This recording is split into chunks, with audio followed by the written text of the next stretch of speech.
श्रोतेहो नमस्कार. आजच्या आपल्या कथामृत या कार्यक्रमामध्ये मी सुमेधा कुलकर्णी सर्व श्रोतांचं सहर्ष स्वागत करत आहे. श्रोतेहो, आजच्या कथामृत या कार्यक्रमाअंतर्गत साहित्यिका अश्विनी निवर्गी लिखित मात ही कथा आपण ऐकणार आहात. अलिशान गाडीचा दरवाजा ड्रायव्हरने उघडला. पाय अमेय बाबा, तो म्हणाला. अमेय ड्रायव्हर काकांना म्हणाला, माझा टिफिन घरी विसरला आहे. तेव्हा ते म्हणाले, मी आणून देतो बाबा. अमेय सेंट अँथनी कॉन्व्हेंट स्कूलमध्ये इयत्ता दुसरीत शिकणारा विद्यार्थी. त्याची आई अंजली डेंटिस्ट होती आणि वडील सावन कुमार क्लास 1 ऑफिसर होते. दोघांनाही आपल्या राहणीमानाचा, परिस्थितीचा खूप अभिमान होता. आपल्या घरात येणारी प्रत्येक वस्तू अतिशय महागडी असावी असा त्यांचा आग्रह होता. अमेय बॅग घेऊन खाली उतरला आणि शाळेकडे चालू लागला. अजून असेंब्ली झाली नव्हती. तो क्लासमध्ये गेला. तिथे सेजल आपल्या हातात चंदेरी रंगाचे छोटा भीमचे कार्टून असलेल्या पेनकडे एकटक बघत होती. बरीच मुलं तिच्या भोवती गोळा झाली होती. अमेय म्हणाला, मला दे ना ते पेन, खूप छान आहे, मला खूप आवडला. पण सेजल म्हणाली, अजिबात नाही, हे पेन मला माझ्या पप्पांनी दिले आहे, मी कोणालाही देणार नाही. तुझ्या डॅडींना सांग ना आणायला, ते लगेच आणून देतील तू. पण आता अमेयाचा चेहरा खूपच पडला. तो म्हणाला, माझ्या डॅडीला वेळच कुठे असतो मला बोलायला. मम्मा आणि डॅडी सकाळीच निघून जातात काम करायला आणि रात्री उशिरा घरी येतात. माझ्यासाठी एक मावशी आहे, मी तिच्याजवळ असतो दिवसभर. ती कशी आणून देईल बरं मला पेन? आणि मला तर हा पेन आत्ताच हवा आहे. सेजलही लहानच होती. ती म्हणाली, मी नाही देणार. आता सर्व प्रेयरसाठी बाहेर गेले. पण अमेयच्या डोक्यातून तो पेन काही गेला नाही. सगळे क्लासमध्ये आले आणि सेजल रडायला लागली. तिचा पेन गायब झाला होता. मिस त्यांच्या क्लासमध्ये आल्या. सेजल रडत होती. मिसनी सर्व विद्यार्थ्यांना विचारले. सर्व म्हणाले, आम्ही तिचा पेन घेतला नाही. मग मिसनी सर्वांच्या बॅग्स चेक करायला सुरुवात केली आणि पेन अमेयच्या बॅगमध्ये निघाला. तेव्हा तो म्हणाला, हा माझा पेन आहे, माझ्या डॅडीने मला दिला आहे. तो पेन खूप सुंदर होता. पण अमेयचं नशीब मात्र खूप खराब होतं. सावन कुमारांना त्या दिवशी दुपारी वेळ होता, म्हणून अमेयचा टिफिन घेऊन ते स्वतः शाळेत आले. मिस त्यांना म्हणाल्या, तुम्ही पेन दिला आहे का अमेयला? ते म्हणाले, नाही. मग मिस त्यांना म्हणाल्या, your son has stolen the pen. आता मात्र सावन कुमारांचा संताप झाला. त्यांनी अमेयच्या दंडाला धरून त्याला खेचतच समोर आणलं. कुठून आणले पेन? तो मात्र खूप घाबरला होता. घाबरतच म्हणाला, ते सेजलचे आहे. आता सावन कुमारांनी सगळीकडे बघितलं. सर्वजण त्यांच्या चेहऱ्याकडे बघत होते. माझा मुलगा चोर, क्लास 1 ऑफिसरचा मुलगा चोर, डॉक्टर आईचा मुलगा चोर. पायातला बूट काढला, हातात घेतला आणि त्यांनी अमेयला मारायला सुरुवात केली. त्याच्या डोक्यावर, पाठीवर बुटाचे घाव बसत होते. आपल्या डॅडींचा हा रुद्रावतार बघून अमेय अक्षरशः थरथर कापत होता. अगदी भेतरून गेला होता. पण त्याला वाचवणारं कोणीच नव्हतं. मिसने मध्ये बोलायचा प्रयत्न केला, परंतु सावन कुमारांचा तोल गेला होता. तुम्ही मध्ये पडू नका मिस, ते भडकून ओरडले. मिसना काय करावं ते सुचेना. अमेयला मारणं सुरूच होतं आणि मोठमोठ्याने ते बडबड करत होते.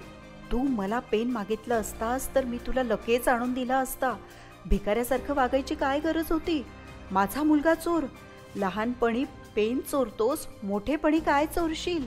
आज माझी काय इज्जत राहिली? तुझ्यामुळे आजपर्यंत कमावलेली सारी प्रतिष्ठा पाण्यात गेली माझी. त्याच्या डोक्यावर, अंगावर दणादण मार बसत होता. तो मोठमोठ्याने ओरडत होता. त्यांना थांबवायचा मिसनी प्रयत्न केला, परंतु ते ऐकण्याच्या पलीकडे गेले होते. त्यांच्या रागानं खूप क्रूर रूप धारण केलं होतं. मग मिस धावतच पलीकडच्या क्लासमध्ये गेल्या.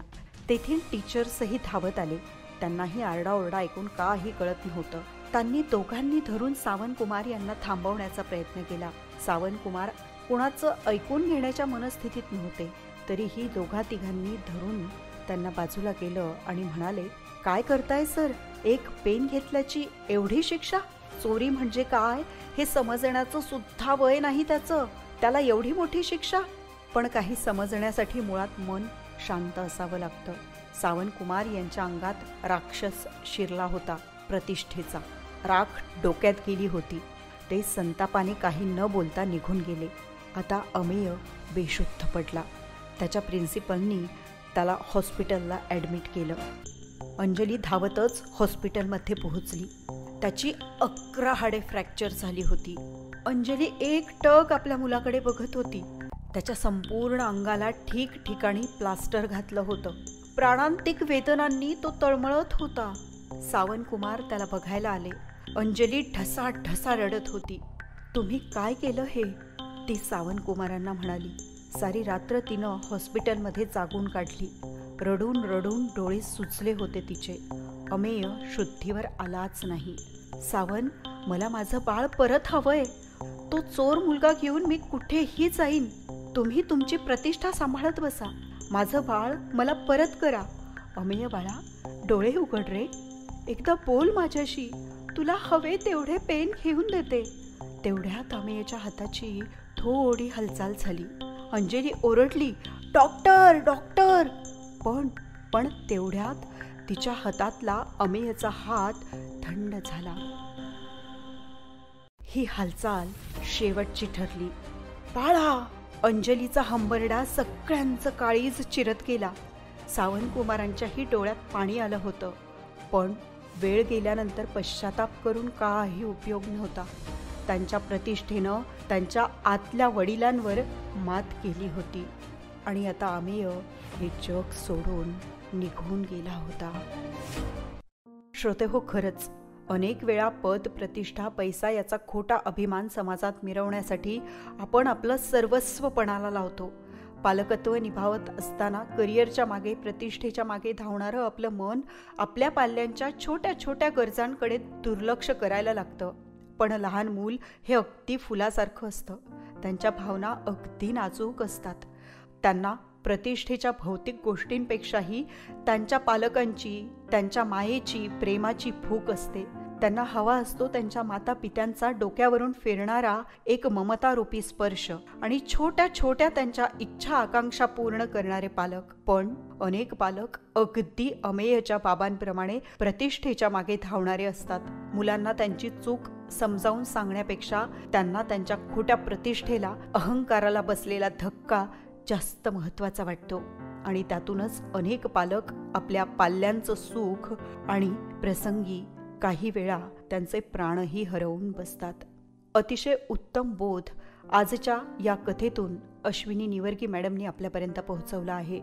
पालक म्हणून आपली जबाबदारी पार पाडत असताना आपण कसं असावं हे या छोट्याशा कथेतून उत्तमरित्या आपल्याला समजावून दिलं. राग माणसातील सात्विकतेवर कसा मात करतो आणि रागामुळे एखादा व्यक्ती स्वतःची शुद्ध हरपून कशी अक्षम्य चूक करून बसतो, हाही बोध आजच्या या कथेतून आपल्याला प्राप्त झाला आहे. श्रोतेहो, आत्ताच आपण कथामृत हा कार्यक्रम ऐकलात. या कार्यक्रमाअंतर्गत आज आपण साहित्यिका अश्विनी निवर्गी लिखित मात ही भावपूर्ण, बोधपूर्ण कथा ऐकली. वेळ झाली आहे आता कार्यक्रमामधून आपण सर्वांचा निरोप घेण्याची. तेव्हा सकारात्मकतेची कास धरा, आरोग्याची काळजी घ्या, सुरक्षित राहा. या नोटसह मी सुमेधा कुलकर्णी आजच्या आपल्या कथामृत या कार्यक्रमामधून आपण सर्वांची रजा घेत आहे. पुन्हा भेटूया अशाच छानशा कार्यक्रमासह. तोपर्यंत नमस्कार.